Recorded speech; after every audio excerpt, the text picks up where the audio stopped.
I'm so happy we found you a year ago.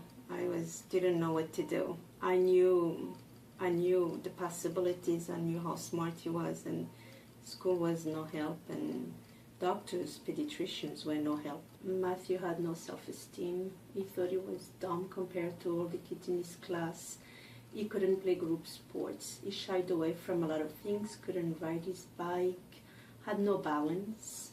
And he's very smart, and he can grab concepts really quickly, but he wouldn't show his smartness. He was afraid just because he was bothered by a few things. He was hunching over. Yeah.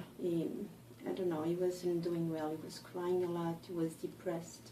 And he was 10 years old. All the teachers thought he was lazy because he grasped every concept very quickly. The teachers could not understand how can he ace the tests And not copy from the board. I understand now that if you have no spatial awareness, Yes. your brain doesn't organize itself. If your brain doesn't organize itself, it cannot organize letters in words. Mm-hmm. Therefore, you never see a word exactly the same way.